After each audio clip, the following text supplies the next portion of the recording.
Okay, so back at the shop. Here's what we have gotten done. I will post pictures, but we got the body on the truck temporarily, kind of mocked up, so that we could kind of test fit everything and see how it was all gonna line up down the whole thing. The truck is putting up a fight, but I'm gonna win, so that's fine. I have to take 2 inches out of the top of this panel all the way down. So I'm working on my plan to do that. I think what I'm gonna end up doing is getting a long piece of, well, I guess I don't have to have a long piece, but I wanna clamp some piece of straight metal across the whole thing and then just run the plasma cutter down and slice it off nice and clean. That's what we're gonna do. And then Clecos, drill the holes and use Clecos, which is cool because I just ordered some and I've never used them before, so that'll be a neat experience. And then spot welds, hammer method, like my buddy Umberto told me about, to work the heat out of everything and keep it cool and so it doesn't warp and all that. And then we will butt splice it here at this point, and we'll make a good joint for the floor as well and get all that put back together. It doesn't have to be perfect, just has to be on race car.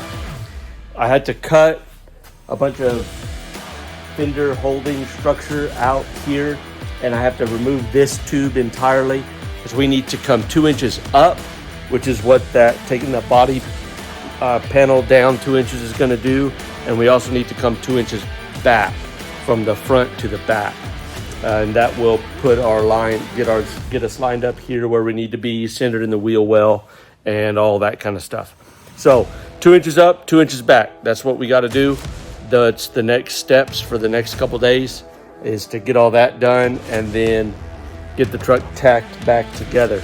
Umberto also gave me a good point. I was planning on having the whole truck sandblasted and taken down to bare metal and then taking it to the body shop, and he said, don't do that. It may be good enough in a bunch of places, like this whole side panel may be good enough as a base that they don't have to do a lot of working to it in order to put some paint on it. But if I took it all the way down, then it could warp the whole thing and just create a huge amount of work. And so I don't want to do that. So we're just gonna take down the spots where we need in order to do our welding, and we'll leave the rest and we'll take it to the body shop that way. I still have to find a body shop to work with me on this project. I'm not gonna paint the hood. I'm just gonna paint the sides, the front, back, and the cab all white, and that way it can be wrapped from there in my colors. And the hood I'm keeping matte black, so I'm glad it's already matte black. So that's where we're at. A little more trimming on the front structure side of things, get some of these tubulars done. I'm gonna have to rework some of this aluminum in order to get it to mount up with the holes that are in the truck and all that. I'm gonna be replacing the grill with a chrome one.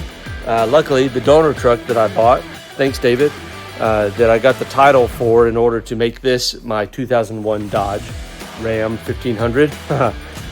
It has a perfect grill in it, so as long as I don't get stung by the wasps that have decided to make a nest in there, I'll be getting a chrome grill, and we will be matching that truck completely with the livery. Same livery, matte black hood, everything's the same, chrome grill, all of it. So I'm gonna have 2 matching race cars, and I cannot wait for that. And then once we get the first gen built, we will have 3 matching race cars, and I can't wait for that either, one of every generation. And then maybe we need to build a 4th gen and a newer 5th gen and have all matching race cars. Ram trucks, are you listening? There's races to be had and trucks to be built. Let's get after it. More updates coming over the next couple days. That's what we're working on.